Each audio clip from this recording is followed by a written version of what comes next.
People have asked me ever since Tuesday what happened, and I think several things happened. First of all, 74% of the people were unhappy with the direction things are going, and it's reflecting to their frustration with both political parties. But the Democrats were in control of the White House, they were in control of the House and the Senate at the federal level. The Democrats had a majority of the governorships in the state of Missouri and the country. And they also controlled a majority of the General Assembly position. So the Democrats were targeted. People are concerned. They're fearful. They see manufacturing jobs, particularly leaving the United States. They're not sure of what their future is going to be or their children's future is going to be. They feel like they're being taxed too much, and they're not seeing the services come back. They didn't see the benefits of the stimulus package, because that went into basically maintaining jobs in the education community and the police and fire departments and those around the country. So they didn't see any physical improvement in their life in terms of that. So I think that had an impact too. Why did it happen?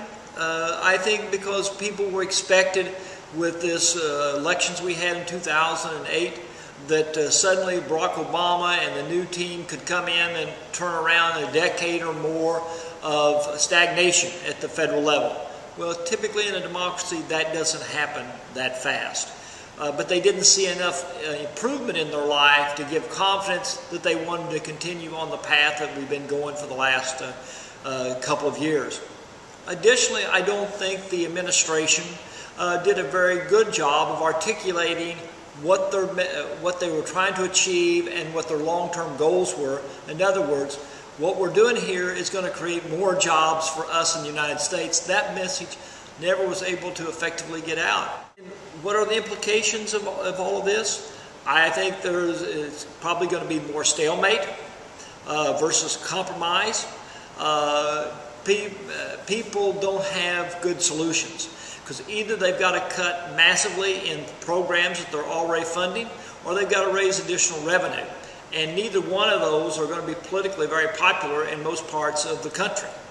And so I think the idea that we're going to automatically change with new leaders is going to be difficult. In addition, having so many new leaders, it's going to take them longer to understand the process, learn about the budgets in their individual states and have their individual responsibility for. And so I think that will cause a great deal of inaction, so to speak. And right now, I think in the society that we're in, the high voltage, the quick fix solution, we see it in the media all the time. Instead of people reading a 2 or 3 page article about the budgetary process, they want the answer in a 15-second soundbite. That's translated over into the political process, and many of these issues can't be solved in a 15-second soundbite solution. It needs some thoughtful discussion by all the parties involved. And the sad thing is, I think in both political parties, those people that have tried to work across party lines to solve problems have been the ones that have been really the most exposed to defeat at the polls on election day.